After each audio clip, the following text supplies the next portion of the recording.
Hey, action heroes. This is your old pal, Steve, the god of sound, coming at you. Listen, I want to take a few minutes to talk about Camp Victory and Project Superkid. I volunteered with Camp Victory for the past 7 years, and my wife has been working with them for more than 20. These kids have been dealt a crappy hand by life, and our job is to provide them with the most carefree and fun camp experience possible, as well as help with services throughout the year. Here's where Project Superkid comes in. When you put a comic into the hands of a girl or boy, you show them a different world. A world where there are protectors. A world where friends work together to achieve the impossible. A world where being different is celebrated. A world where complete strangers will give of themselves to see that these kids have great memories and a treasure to bring home. I have seen firsthand the magic of these gifts. So please, if you can, give what you can. Each of these kids could toss Mjolnir around no problem. They are worthy.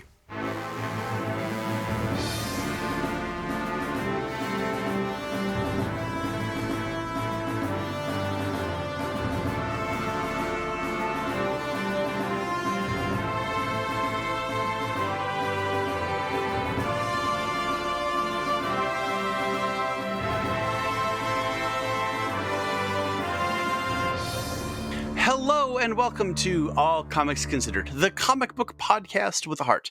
This week, your hosts are Marty and Tim, and today on All Comics Considered, we're going to do a quick update about Project Superkid, the Girls Camp Edition, a quick reminder about our book club, and then Tim is going to walk us through C-listers upgrades by tragedy or tragic backstory. So with that, let's turn the page.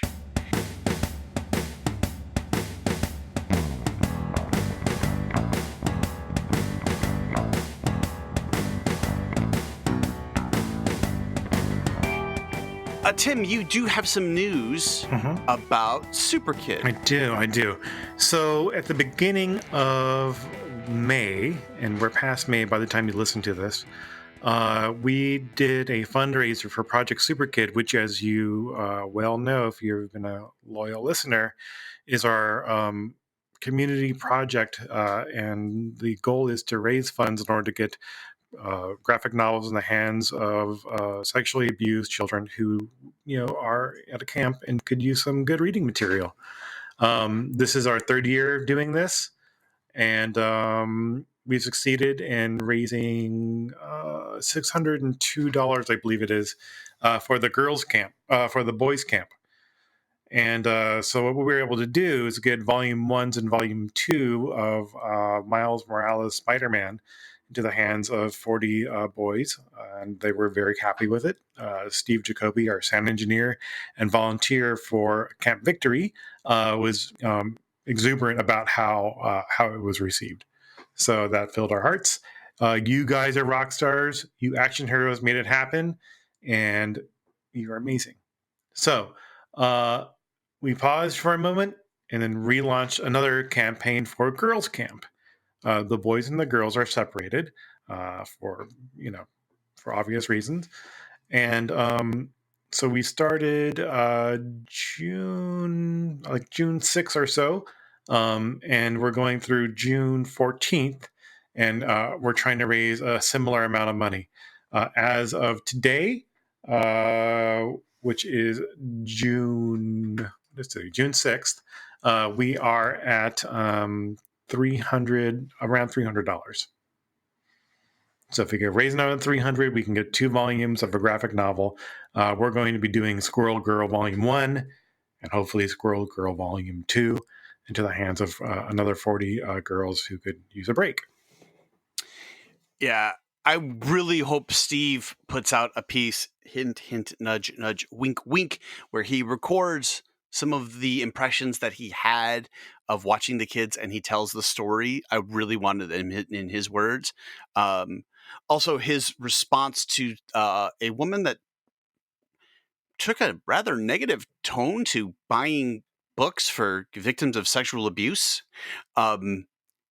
That was shut down pretty artfully by Steve as well. Right. In our Facebook page, a woman asked, And she might have had good intentions. She asked, what good does buying comic books do for kids who've been sexually abused? And the answer, if I were to be a very fair-minded or benevolently minded person, the way I would interpret her question is saying, hey, maybe buying comic books for kids is low on the totem pole as far as getting them services and goods, right? Like, what are you doing to pull them out of an abusive situation? What are you doing to make sure their education is good and their health and their food sources are good? And the answer to that question is, well, they've already been pulled back from those abusive houses, those homes, and they're in either foster care or in a better situation. And so once they're there, once they're at camp, this is just a place for them to be kids. And part of that journey of being a kid is having fun stuff to read. And so that's what we're providing. Yeah. A quick introduction to Maslow's hierarchy of needs. Physiological, step one. If you don't have food to eat, you don't have shelter, you cannot be safe. Once your physiological needs are met, once your safety needs are met, which is what camp will do, then you are looking for love and belonging, esteem, and self-actualization. We are assisting in love and belonging, esteem, and maybe self-actualization, but that's more of the camp's focus. And also most people never hit self-actualization. So, I appreciate how open and kind and warm-hearted your response is, but that woman is basic as fuck, and I have no time for that bullshit. And that just stems from, I'm trying to channel my inner Guan Yin these days, at least this moment. I'm just trying to lance out all my negativity, and it could be low blood sugar, whatever. Yeah. That is awesome. So, Project Superkid, Girls Edition, we're halfway there already. Let's keep it going. And then we're going to take a break before we do the next phase. And I apologize. I have a new routine. I have an alarm set to remind me to go to bed. Take that, alarm. Did your alarm just go off? Yeah. So you go to sleep at 9:30 like a very old person.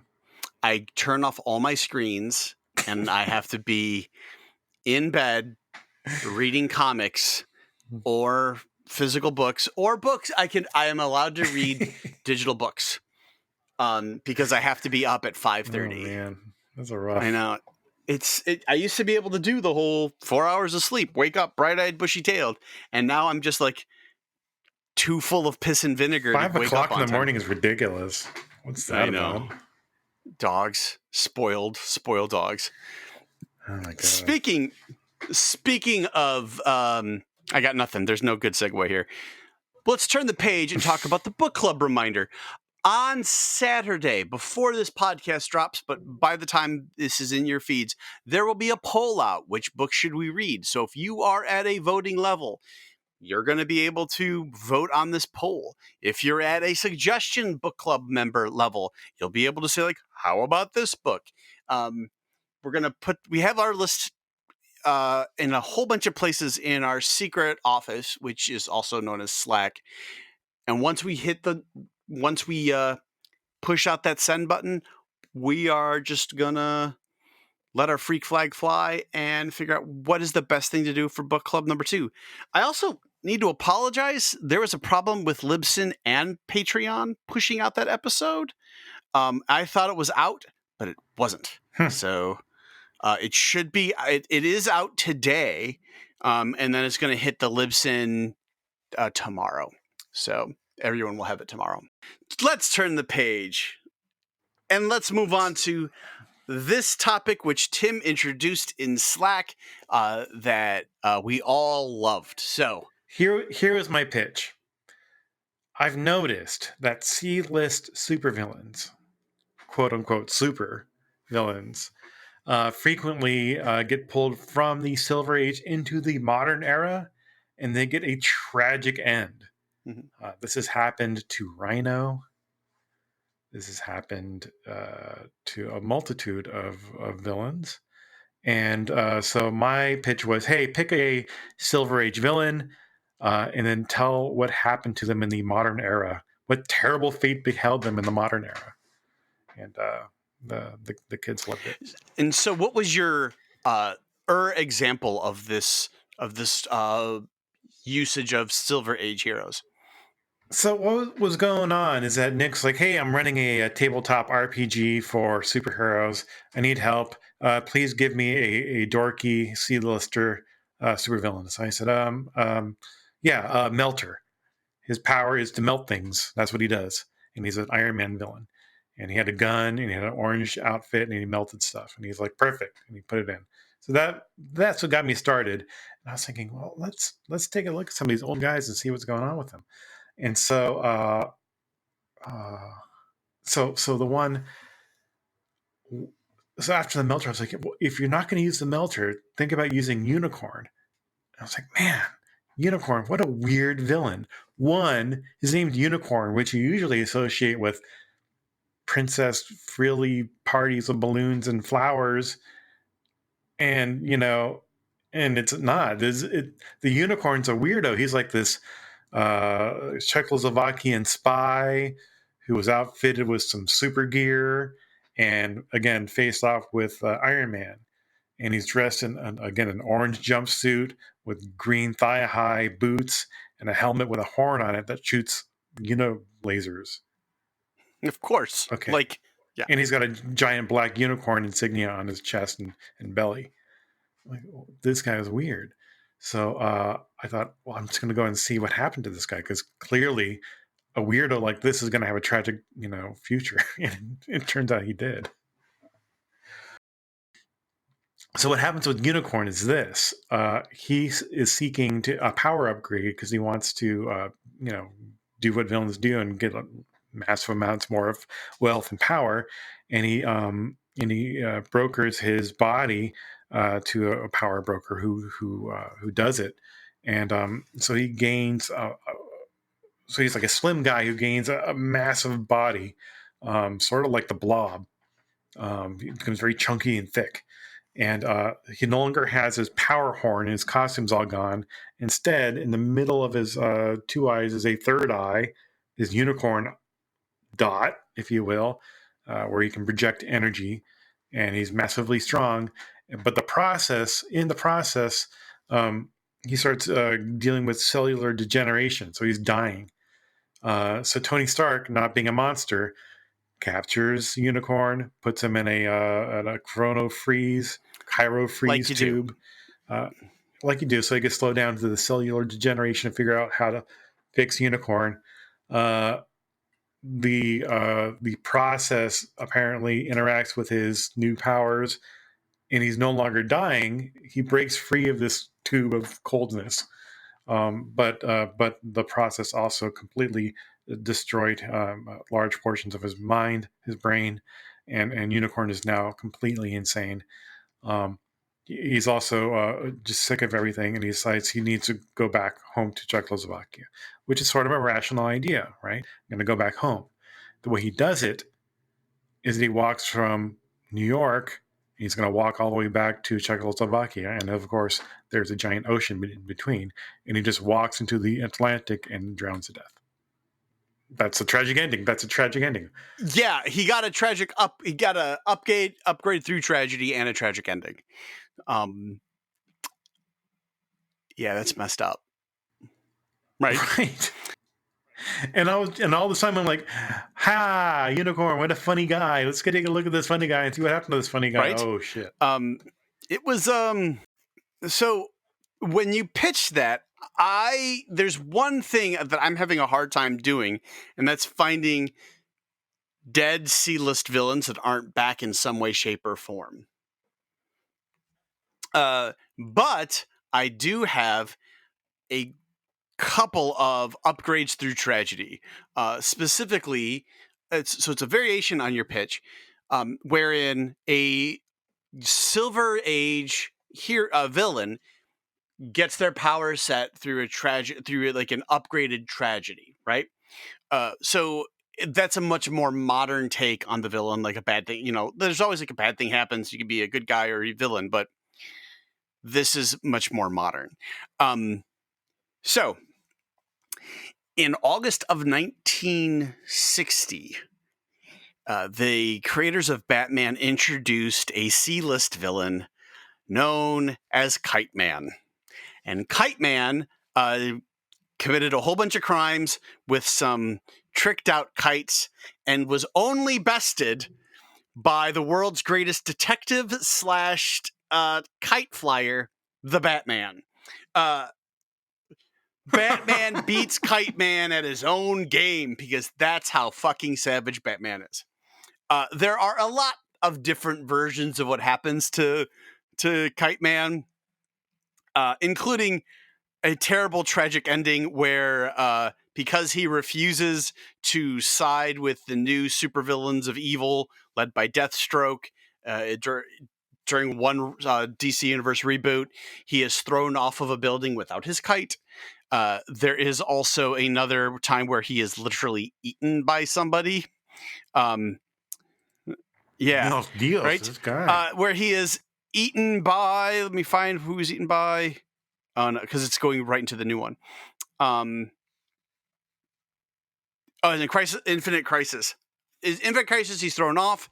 But in that same New 52 lineup, he is killed and eaten by Bruno Mannheim after refusing to side with Bruno, who I don't know who that is because I am still new to Batman.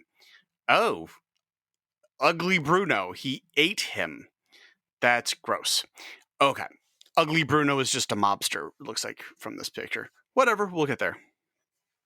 And Kite Man's not like the Wasp. He doesn't become the size of a small kite. Yeah. Bruno ate an entire man, right? Now, let's have a real quick discussion of who Kite Man is and who Kite Man becomes. Kite Man's real name is Charlie Brown. It is an homage to the Peanuts, right? He is referred to as Charles, Chuck, and Charlie Brown. However, and here's where the tragedy comes in. In issue 27 of Batman by Tom King and Clay Mann, or Tom King and David Gianfelice, like DC's got 2 listings, so figure that out. Charlie Brown is an aeronautic engineer going through a really rough divorce, and he's making some tools during year 0 for the Riddler and Joker. And then the war of jokes and riddles happens, and everybody's got to pick a side. And the Riddler poisons or adds poison to the kite string that his son is using because they both love kites.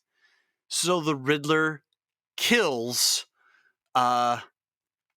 Charlie Brown's son, and that turns Charlie Brown into the supervillain known as Kite Man, which, yeah, That seems pretty dark for the Riddler. that was. It doesn't seem like normal. I am oversimplifying by a ton because the War of Jokes and Riddles is amazing, and I don't want to spoil it, but you got to read it. Also, Tom King says this at every convention. He told this to me when he was at C2E2, but Kite Man is his new version of Stilt Man. And we all love Stilt Man, but Kite Man is great. He's got some pretty cool bits, and he's got his catchphrase, which in my notes, every time I write Kite Man, the next thing I say is hell yeah, because, and this sounds like weird, but it's actually incredibly sad. One of the last things Charlie Brown says to his son while they're flying kites, the kid says, hell yeah. And Charlie Brown says, no, you don't swear like that. And then his son dies from being poisoned. And now Kite Man, hell yeah. That's how it works. He just accepts Kite Man. And there's this will be in the notes, but there's just this glorious, lovely image of the Joker sitting next to Kite Man, just Charlie Brown's head in his hands and he's weeping about the death of his son. So it's not a tragic ending per se, but it is a tragic beginning that they took a literal Silver Age to Golden Age character and brought him all the way into the 21st century in a really dark way. And he got an upgrade because, well, he was just an unemployed aeronautical engineer who then literally makes kites to do heists and fly people around, and it's hilarious. It is lovely. I think it qualified. So the broad category is C-listers who get an upgrade and then have a tragedy. It doesn't have to be a tragic backstory per se. Tragedy. Just a tragedy. This qualifies. So my next example to this list, we are introduced to in Spider-Man Homecoming. We are introduced to this character through any number of runs, including Secret Empire. I only read the tie-in, so it's a neat tie-in. I'm talking about Shocker. Shocker, the C-list Spider-Man villain who has these gloves that vibrate and shock people.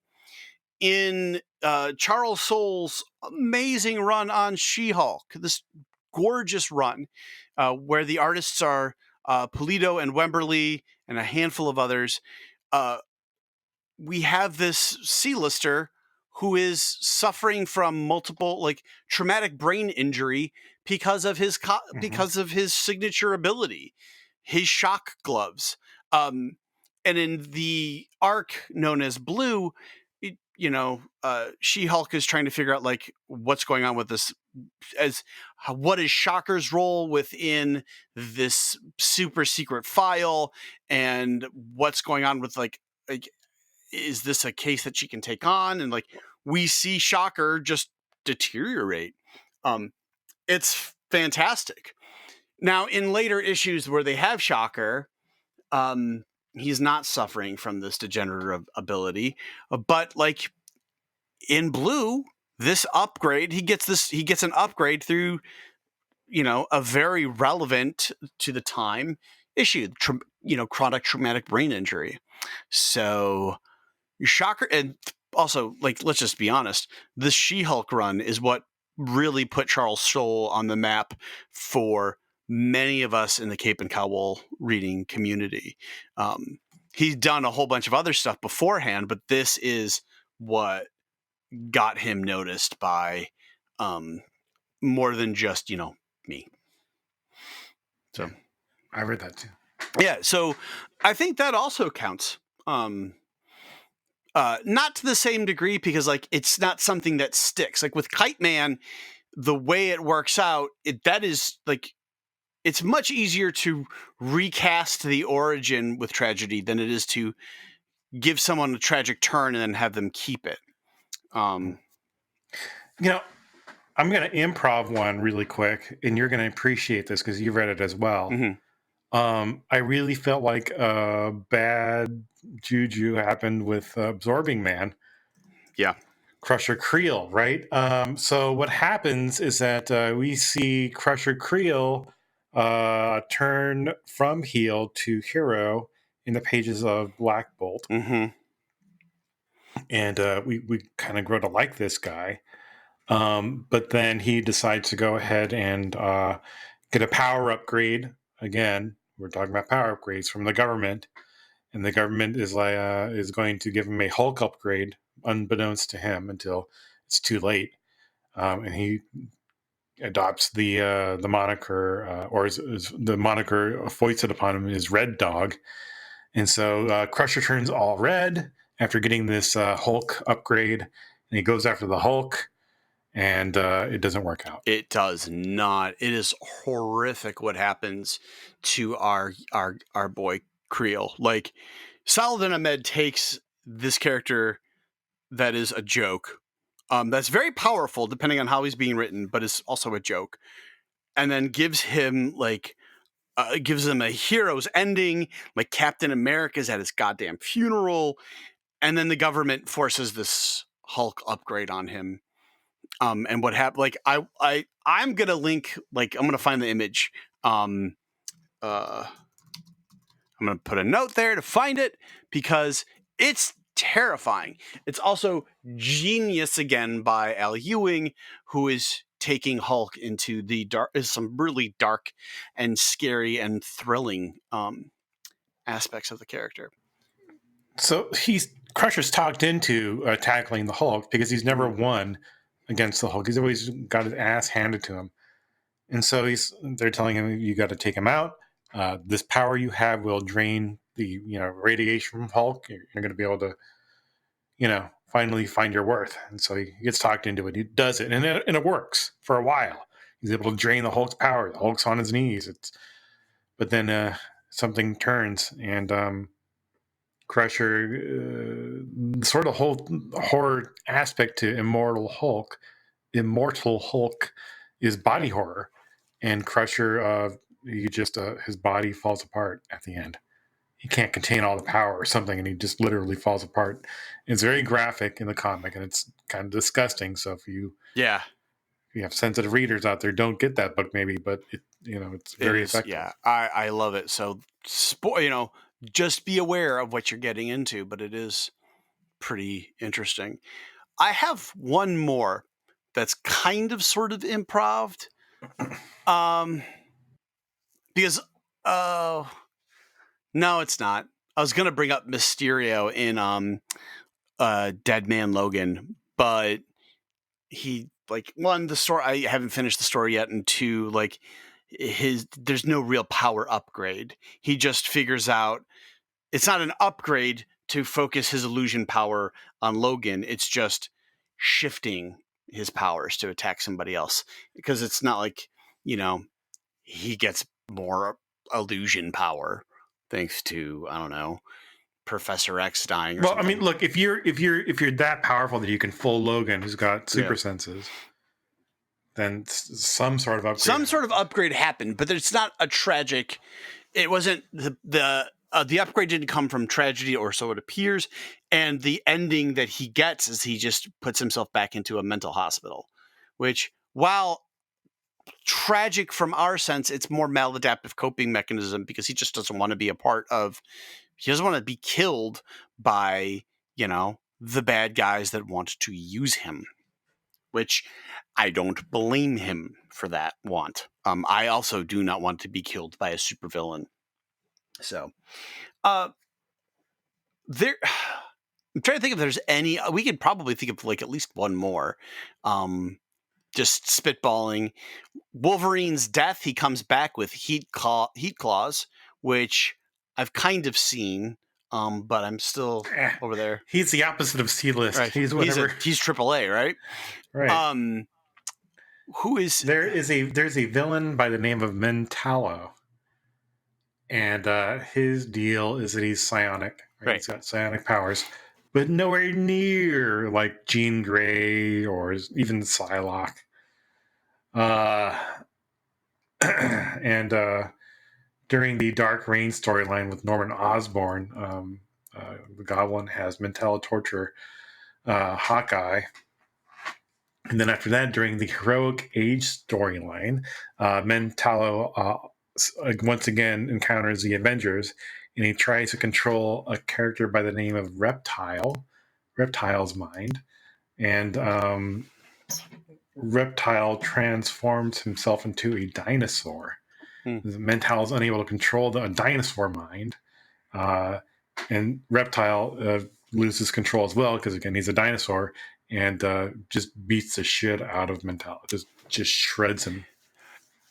In David F. Walker's Luke Cage run, the Ringmaster has taken over a small town that is mining this rare, weird mineral that is created basically through toxic waste, and he is using it to enhance his own mental powers. The problem is this power upgrade is slowly killing him and has traumatically deformed him. His skull just is like conical, and that's why he's wearing a bigger top hat. It's kind of funny. There's a little bit of tragedy to this, but it's also Whereas, some of the ones we've talked about, like Unicorn and Kite Man and Shocker, like it's they're bad things happen and circumstances are bad. It's not like earned. In Ringmaster's case, he is getting what is coming to him. So I kind of feel like he's close to this example, but he is like, there's something that he has earned. Absorbing Man did not deserve to have his body torn like that. No, it was disgusting. Look, here's something that I was thinking about the other day. When we think about heroes, superheroes, Mhm. right? I was thinking about the X-Men. I was like, has any of these X-Men not gone through a transformation during their time?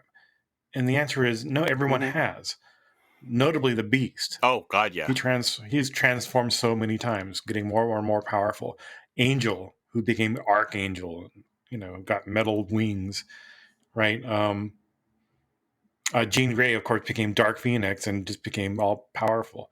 They go through a journey and they become more powerful through their own, I guess, level up, if you will, right? Their own skill enhancement, their own experiences.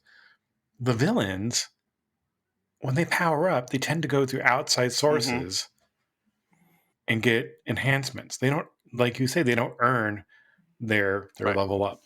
It's bestowed upon them, or they steal it. and it's usually comes with a terrible cost, almost always. Yeah.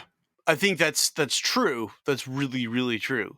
Which is why, like, sometimes some of these examples that we're talking about, their initial shift to supervillaindom, even if they are only a C-lister, is that traumatic experience. But it's always the cost of the upgrade far outweighs the utility of the upgrade. Like, Charlie Brown loses his son, and now he's Kite Man. Not a fair shake. Absorbing Man ripped apart and still alive. Again, not worth the upgrade. Shocker, like, didn't really even get an upgrade, right? Like, he fell He just apart. fell apart. Ringmaster, not worth the upgrade, but again, more like there's something incredibly poetic about it, so it's kind of the different. I'm trying to think of like at least one more C-lister. Well, we've talked about Rhino, who is now trapped and running for his life in Central Park, along with every other animal-themed villain and hero. Yeah, I think we'll just open this one up to the listeners. Like, listeners, who are some of your favorite C-listers who get this upgrade through tragedy? Whether it's a moral comeuppance or not, like, let us know. Who's your Unicorn? Who's your Kite Man? Hell yeah! Who is your Absorbing Man? Let us know in the through email, on Facebook, on Twitter, just so we can get caught up on like what you think is some of the C-listers that we are totally blanking on, even though we have been talking about this for weeks. Did Melter get an upgrade? He did. In the pages of Iron Man, his gun goes away, and all of his power from the gun gets integrated into his body. Oh, Right. So you see all these like scars where surgery has taken place. He's going around. He's being a patsy for Obadiah Stane and Mandarin. Now I haven't finished this run, so I don't know what terrible end comes to him, but I assume something terrible happens to him. Oh yeah, it's pretty clear something terrible is going to happen to him. Jack-o'-lantern becomes a hobgoblin. Oh right. And I assume something bad happens to him, but I'm a little behind on that as well. And also, like, speaking of C-lister, Demo Goblin, like a demon possessed goblin, like the goblin storylines are all one gigantic blur in my rattled brain pan, but they're there, they're all there. So you want to turn the page on this feature? I think it's one we can constantly revisit because Hannah had one that's pretty great. Yeah, we could probably do a part 2 of this sometime in the future.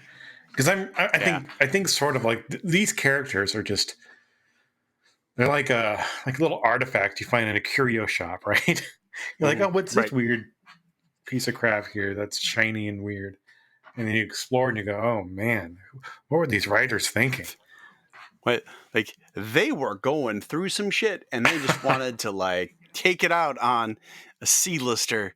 I remember in the 80s reading a story about Clayface on the DC side, and in the comic books and in the cartoon, he can just transform his body to look like other things, right? Like Mystique. Yeah. Cool power. But in this book, he's got sort of an Iron Man suit with like a plastic helmet so you can see his face. And it's all messed up. It's all sort of mutated and fleshy but weird. And his downfall, he can still do the thing. He could transform. If he takes off his glove and he touches someone, they turn to a protoplasmic blob. So he can never touch anyone with his own fingers, his own hands. Oh. Yeah. He is a protoplasmic blob that he can control his form. But if he touches anyone, much like Rogue, they die terribly.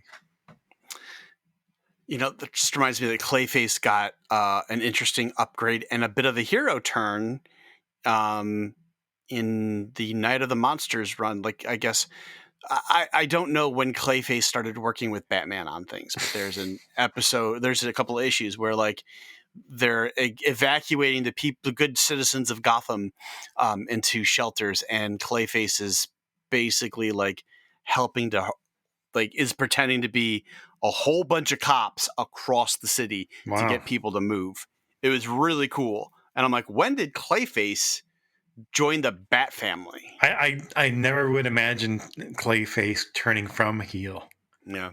That seems like yeah. We'll have to find it. But you know, maybe Clayface is, I mean, my experience with Clayface is literally Batman the Animated Series. Like that's which is so good. Oh, he's so good there. I have a real quick pull box because I talked about it last week. All right. So I have been reviewing Abo Comics, a comic anthology by BTQ. Thank you. LGBTQ Prisoners, volumes 1 and 2. And it is a wide variety of stories and artwork and prose. It's very zine style about literal queer liberation from basically the criminal justice industrial complex. It is a fascinating read. A couple of the stories haven't really stuck with me, but there is like a milk and cheese style adventure. The Adventures of Can Man, Can Man versus Dick, which is kind of hard to describe, but it's all really complicated, and some of it is purposefully grotesque and some of it is a very basic kind of drawing. But what I find super interesting about this Abo Comics run is that it's all volunteer. People are working with incarcerated, marginalized people to bring their stories and their voice out. And it's not a major comics publication, but it is pretty great. And all the proceeds from these books go to assisting queer people, transgender and HIV positive people in prison with financial, legal, and emotional needs, including food, clothing, medical bills, gender affirming surgery, clothing, or as it says beautifully on the back, simply being remembered during the holidays. Like you can't get pens and pencils all the time in prison. Like you can't get it in jail all the time. Sometimes you can, sometimes you can't. It's under specific requirements, and sometimes it's just the more we crack down on prison and dehumanize others, the harder it is for them to tell their stories. It's fascinating to read how the medium that we read a lot is being used for something it's being used to tell stories that are never told. So I'm going to do a more in-depth read, but I've read the first version, and I really do dig. Like some of it looks like it would be, college or high school paper style, inline comics for the school paper, but all of it is incredibly moving. Some of the art is more my thing than others. Like the Can Man story is very much something I dig. Where did you buy this, and how did you hear about it? My intern, I abused my position and pushed the county to give me an intern as a trial run for something that I've framed as an equity internship. And they are a non-binary young person from my alma mater. We met because they were one of the leaders in the fight against fascism. Like literally, they helped organize a counter protest that shut down Eric Prince. So Eric Prince being the mercenary that terrifies old white people in Congress, and is also the heir of the Amway fortune, and is the sister of the worst Secretary of Education in the history of the department, Betsy DeVos. They gave me a whole bunch of zines and comics to choose to read from, and as a thank you, I'll be giving them like comics that I'm getting rid of that they can do stuff with. But I'll do a Pullbox. Do a Pullbox. Mine's going to be a little more conventional, but you're going to love it because it's just right up your alley. And that's the end of the Soule and Noto run of Daredevil number 612, which totally got me. All right. So there's a big rollicking adventure. There's resolution between Matt Murdock and his weird clone brother, Mike Murdock, that he made up, who got put into reality through magic shenanigans. Anyway, there's a resolution with Mayor Fisk. There's a kind doctor that looks after Daredevil. All this stuff, right? All this stuff. It's finally coming to an end. And then there's a twist at the very end, which I did not see coming and shocked the hell out of me. And if you're not read this, don't listen to this next part, listeners. But he wakes up. They've pulled Dallas. That's an old man reference. It's all a dream. And he died on an operating table is what actually happened. So he was seeing his life in a perfected, in a way. But Daredevil dies. He comes back to life barely. And now he has got to take stock of himself. Daredevil is the most introspective of the superheroes. He's always stopping and taking a look at himself because he's always on the cusp of going nuts. It is a wonderful capstone to Soule's run where he says he's going to kill Daredevil, and he did. For 3 minutes. A brief 3 minutes, Matt Murdock was clinically dead.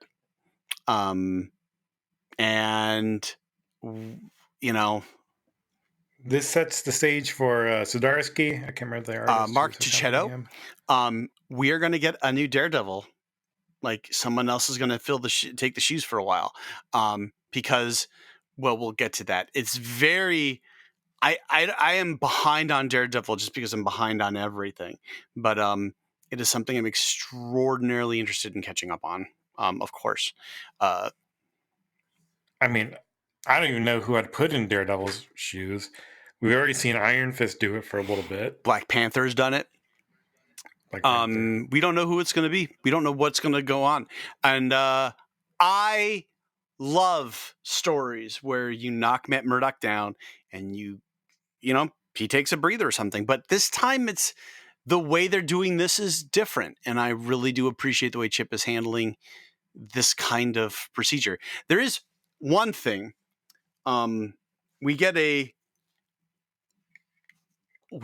new character. We get a couple new characters in the Zdarsky run, but I don't want to go too deep into it.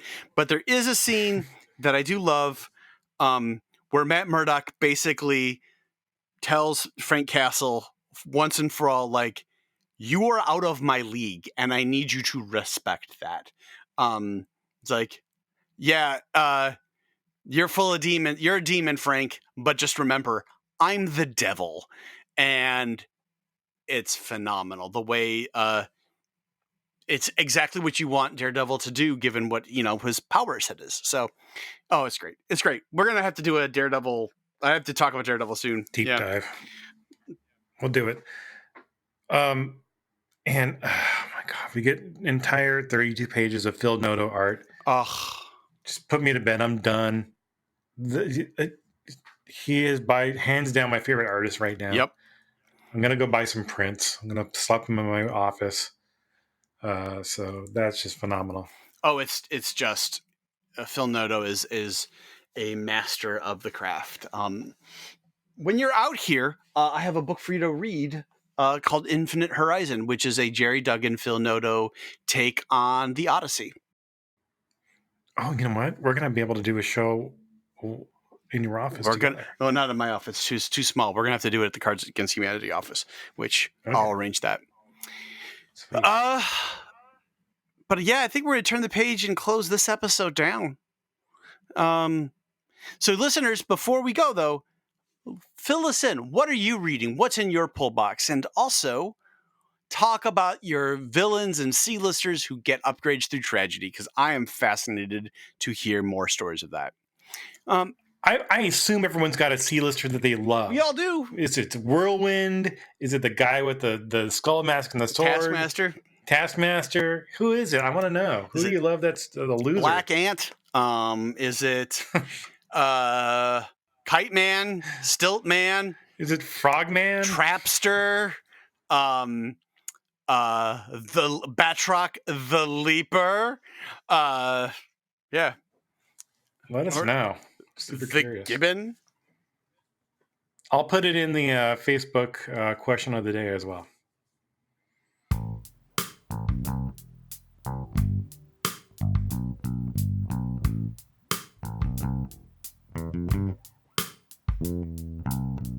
So this has been All Comics Considered, the comic book podcast with a heart. If you like what you've heard, please subscribe and rate us 5 stars wherever you got your podcast. Apple Podcasts, Stitcher, Google Music, or Spotify, or radio.com.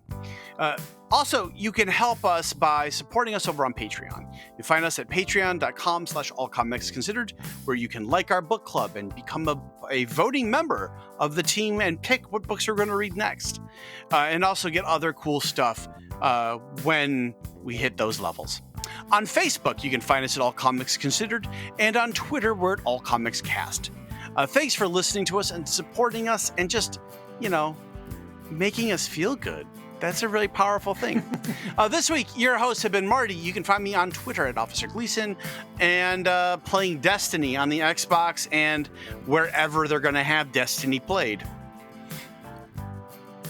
This is producer Tim. You can find me on Twitter at Tim Considers, and overseeing our Facebook page at All Comics Considered. And remember, action heroes, just because they're a C-lister according to the official rankings, they can always be an A-lister in your heart.